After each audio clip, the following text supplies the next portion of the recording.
जब तक बिल वापस नहीं होगा हम चुप नहीं बैठेंगे। एक एक बच्चा इसके लिए हम लड़ेंगे, मर जाएंगे लेकिन इस बिल को वापस करा के ही रहेंगे। जा जाएंगे भी ਜਿਹੜੀ ਗੁਰਦੁਆਰਿਆਂ ਨੂੰ ਦਾਨ ਕਰੀ ਹੈ, ਗੁਰੂ ਘਰਾਂ ਨੂੰ ਦਾਨ ਕਰੀ ਹੈ, ਉਹਦੇ ਤੇ ਵੀ ਕਬਜ਼ਾ ਕਰਨਾ ਚਾਹਣਗੇ। वक्त जो है हमारे जो है ईमान का मसला है।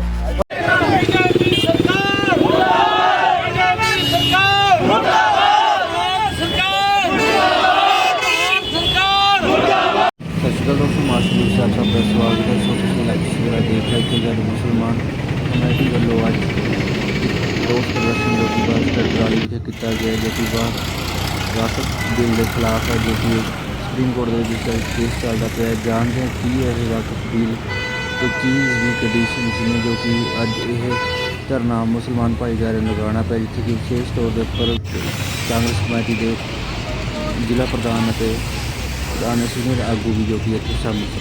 गलबात करते कमेटी के प्रधान के नाल तो कांग्रेस सीनियर आगुआं दे नाल की कहना उन्होंने बिल के बारे की कहना। तो सेंटर की जो मोदी सरकार है ये घट गिणतियां ते लगातार जुर्म कर रही है, जिहदे विच एक बहुत वड्डा वाधा वक्फ बिल की सोध करनी, एक घट गिणतियां नूं दबाउणा, उहदे लई अज साडे इत्थे कुराली शहर के सारे मुहम्मदन भाईचारे ने इकट्ठे होकर इत्थे बड़ा शांतिपूर्वक एक प्रोटेस्ट किया है। ਉਹਦੇ ਵਿੱਚ ਮੈਨੂੰ ਸ਼ਾਮਲ ਹੋਣ ਦਾ ਮੌਕਾ ਮਿਲਿਆ। ਸਾਬਰ ਜੀ ਪ੍ਰਧਾਨ ਜੀ ਨੇ ਮੈਨੂੰ ਕਿਹਾ ਤੇ ਮੈਂ ਇਹਨਾਂ ਦੀ ਕਹਿਣ ਤੇ ਇੱਥੇ ਪਹੁੰਚਿਆ। ਮੇਰੀ ਅਪੀਲ ਹੈ ਮੋਦੀ ਸਰਕਾਰ ਨੂੰ ਕਿ ਇੱਦਾਂ ਘੱਟ ਗਿਣਤੀਆਂ ਨੂੰ ਪਲੀਜ਼ ਦਬਾਓ ਨਾ, ਇਹ ਕੋਈ ਤਰੀਕਾ ਨਹੀਂ ਹੈ। ਇਹਦੇ ਨਾਲ ਦੇਸ਼ ਟੁੱਟੇਗਾ, ਜੁੜੇਗਾ ਨਹੀਂ, ਕਿਉਂਕਿ ਸਾਡਾ ਇੱਕ ਮੁਲਕ ਬਹੁਤ ਵਧੀਆ ਗੁਲਦਸਤਾ ਹੈ। ਇਹਦੇ 'ਚ ਅਸੀਂ ਸਾਰੇ ਅਲੱਗ-ਅਲੱਗ ਧਰਮਾਂ ਫਿਰਕਿਆਂ ਦੇ अलग अलग भाषावां रहिंदे हुए असीं एक गुलदस्ते बंधे हुए हैं, पर जिवें दा बिहेवियर मोदी सरकार कर रही है, सेंटर सरकार कर रही है, ये देश नूं तोड़न वाले पासे ले जा रही है। ये एक बहुत बड़ा हमला, इहनूं असीं कदे भी सहन नहीं करांगे ते समूची कांग्रेस पार्टी इस टाइम मुहम्मदन भाईचारे दे नाल। धन्नवाद। साबर मुस्लिम कमेटी एसोसीएशन वालों का प्रधान असीं भी जो साडे प्रधान जी ने मैसेज लाया है अपने सरकार नूं, असीं भी वही मैसेज लाना चाहते हैं भी जिहड़ा भी ये वक्फ बिल लागू किया ये बिल्कुल गलत है। ये जिहड़ी वक्फ की जमीन हुंदी है ये सरकार का कोई लेना देना नहीं है, साडे पुरखा ने दान करी हुई है या किसी मदरसे नूं या किसी मस्जिद नूं, ये कोई सरकार का कोई लेना देना नहीं। ये अज साडे ते आए हैं, कल नूं ये गुरुद्वारिਆਂ ते आ जाणगे भी जिहड़ी गुरुद्वारिਆਂ ਨੂੰ दान करी है, गुरु घरां ਨੂੰ दान करी है, ਉਹਦੇ ਤੇ भी कब्जा करना चाहणगे। ये सारे कब्जा करके इन्होंने अपने ਜਿਹੜੇ मित्र मलाजे उन्होंने दे देनी है। ये ਜਿਹੜੀਆਂ छोटिया बरादरियां ने, थोड़िया कौमां ने, थोड़ी गिनती है, इन्हों तंग परेशान करके इन्होंने अपना घल्लूघर अगे चलाई जाना। इस करके जब तक यह सरकार ये बिल खारिज नहीं करती जब तक असी जारी रखांगे। तो जिदा जिदा साडी इस्लामी गाइडलाइन चो सानू लैन आती रहेगी, गाइडलाइन आती रहेगी, जो भी आती रहेगी असी हमेशा इदा खड़े होंदे रहांगे। इन्ना ही कहांगे जी सरकार नूं भी जिन्नी जल्दी हो सके मोदी जी नूं कहने आ, प्रधानमंत्री जी नूं कहने असी ये भी ये खारिज किया जाए बिल।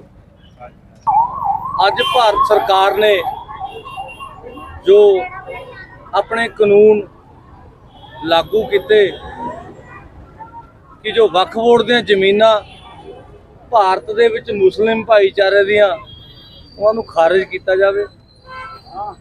पहला भी साडे किसानां नाल इसे तरीके दा उन्होंने धोखा किया, 3 काले कानून लियादे जिहदे विच तमाम किसान और तमाम साडे नाल भाईचारा जाके उन्हां दी सरहद ते उन्हां दे धौण दे विच कीला जिहड़ा फसिया है ओह कढिया।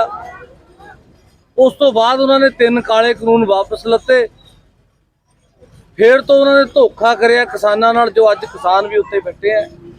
अज दुआर तो यह जो मुस्लिम भाईचारे नाल उन्होंने धोखा करिया भारत सरकार ने, इहदे संबंध विच अज साडे कुराली दे प्रधान जी ते तमाम मुस्लिम भाईचारा साडियां महिलावां ते भैणां अज इकट्ठियां होईयां।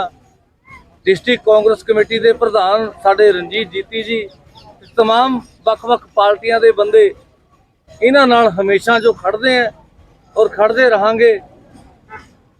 सो जो भारत सरकार ने इन्हां दे खिलाफ कानून पास किया उहदे लई जिथे भी ये विरोध करनगे, जिथे भी सानू बुलाउणगे, असी हमेशा इन्हां दे मोढे नाल मोढा ला के चलूंगे। ਕਿਉਂਕਿ ਇਹ ਸਾਡੇ ਅੱਜ ਮੁਸਲਿਮ ਭਾਈਚਾਰੇ ਤੋਂ ਉੱਪਰ ਉੱਠ ਕੇ ਅੱਜ ਸਾਡੇ ਭਾਰਤ ਦੇ ਲੋਕਾਂ ਨਾਲ ਹੈ।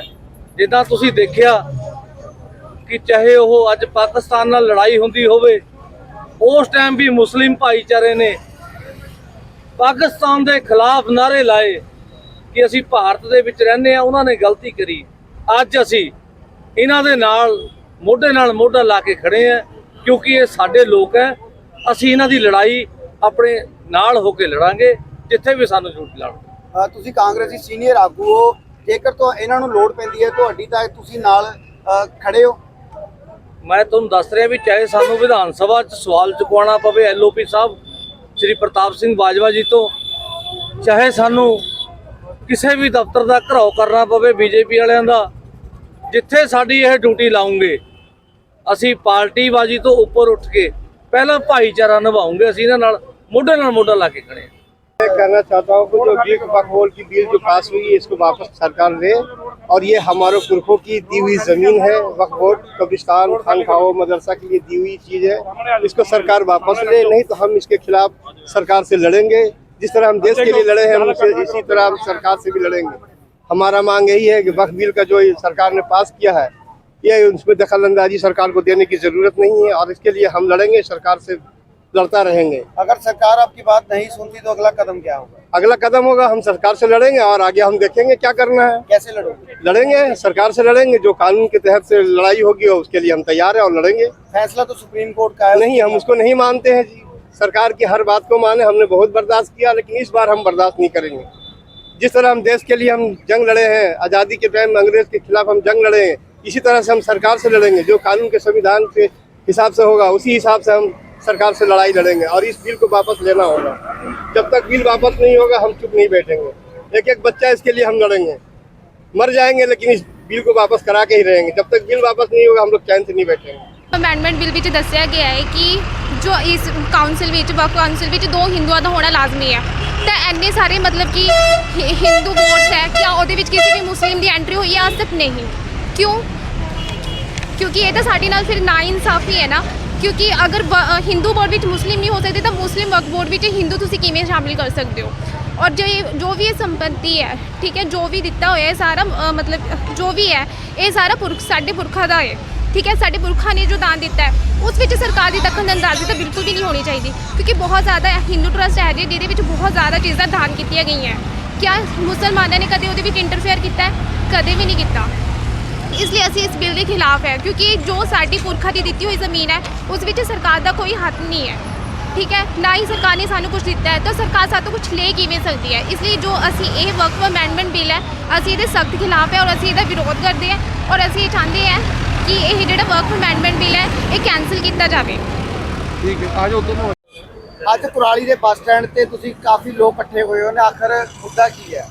मुद्दा ये है कि गवर्नमेंट ने जो है वक्फ बिल जो पास किया है, हमारी डिमांड ये है, हमारी मांग ये है कि इस बिल को वापस किया जाए। जब से देश आज़ाद हुआ है मुसलमानों के ऊपर काफ़ी हमले हुए हैं, कभी उनकी मस्जिदों पर, कभी उनकी खानकाहों पर, या किसी भी चीज़ से, लेकिन मुसलमान उस चीज़ को बर्दाश्त करता हुआ गया है। अब जब से ये बीजेपी की सियासत आई है तब से जो है क्या हुआ कि उसमें जो है मुसलमानों की मॉब लिंचिंग बढ़ी है और मुसलमानों की प्रॉपर्टी को डैमेज किया गया है, लेकिन मुसलमान उसको बर्दाश्त करता रहा है। अब फिर क्या हुआ, जब गवर्नमेंट ने देखा है कि मुसलमान तो चुप है, अब उन्होंने सीधा हमला किया है हमारी वक्फ बोर्ड की ज़मीन पर। वक्फ का मतलब क्या है कि ये वक्फ की हुई है, मुसलमानों के आबा व अजदाद ने इस ज़मीन को दान किया है, मुसलमानों को दी है। अब मुसलमान इससे फ़ायदा उठा रहे थे। क्या से फ़ायदा उठा रहे थे? तो हॉस्पिटलों की शक्ल में, और मदरसे मस्जिदों की शक्ल में, दरगाहों की शक्ल में, इस तरह से फ़ायदा उठा रहे थे। लेकिन गवर्नमेंट इससे उसको हड़पना चाहती है। गवर्नमेंट ने देश की अन्य स्थानों को जो है हड़पा है, अब उसका इस चीज़ से पेट नहीं भरा, तो उन्होंने क्या सोचा कि अब वक्फ की ज़मीन को हड़प लिया जाए। लेकिन हम इंशाल्लाह ऐसा होने नहीं देंगे। वक्फ जो है हमारे जो है ईमान का मसला है, हमारे ईमान का मसला है। अगर हम इसमें दब गए तो फिर हमारा जीने का कोई हक नहीं है। तो इसलिए जो है हम हुकूमत से डिमांड करते हैं कि हम हुकूमत से डिमांड करते हैं कि इस बिल को वापस लें, और अगर वापस नहीं लेंगे तो जैसे हमारे बड़ों ने इस देश के लिए आज़ादी दी है, वह हुकूमत को यही नहीं मालूम कि जिन मदरसों को हुकूमत बंद करना चाहती है, हमारे आबा व अजदाद उन्हीं मदरसों से पढ़े हुए थे और उन मदरसों से पढ़ करके देश में अंग्रेज़ों के खिलाफ जंग लड़ी। और अगर हुकूमत आज हमारे मदरसों को छीनना चाहती है और हमारे जो है ये हमारी औकाफ की ज़मीनों को हड़पना चाहती है, तो हम बता देना चाहते हैं जैसे हमारे आबा व अजदाद ने अंग्रेज़ों के खिलाफ जंग लड़ी थी, ऐसे ही हम इसके खिलाफ भी जंग लड़ेंगे और वक्फ बिल वापस करवा करके रहेंगे इंशाअल्लाह। बीजेपी वाले बोल रहे हैं हम मदरसों को किसी भी तरह का प्रचार नहीं कर रहे और जो जमीनों पर नजायज कब्जे करके बैठे हैं हम उनके लिए ये बिल लाए। नाजायज कब्जा कैसा है? अमित शाह ने जो है पार्लियामेंट के अंदर, मैं उस भाषण को सुन रहा था, चिल्ला चिल्ला करके बोला कि हम वक्फ की प्रॉपर्टी को जो है कोई नुकसान नहीं पहुंचा रहे हैं। लेकिन देखा जाए अभी हिंदुस्तान पाकिस्तान के गेम के बीच में क्या होता है कि यूपी के अंदर 300 से ज्यादा औकाफ की प्रॉपर्टियों को डैमेज किया गया है। ये नाइंसाफी हुकूमत हमारे साथ कर रही है। रोड देना ऊपर खड़े हो जो सुप्रीम कोर्ट की कल रूलिंग आई है ਉਹਦੇ ਬਾਰੇ ਤੁਹਾਡਾ क्या कहना है? ऑर्डर आए कल, उसके बारे में जो है मैंने वो पढ़ा नहीं, तो उसके लिए अभी जी वो फाइनली हुआ। अभी वो फाइनली आके ना जो सोई आपको बोला है, मैं इसको आपके सवाल को पास करता हूँ क्योंकि मैंने अभी इसके बारे में पढ़ा नहीं, पढ़ूंगा तो जरूर इंशाल्लाह।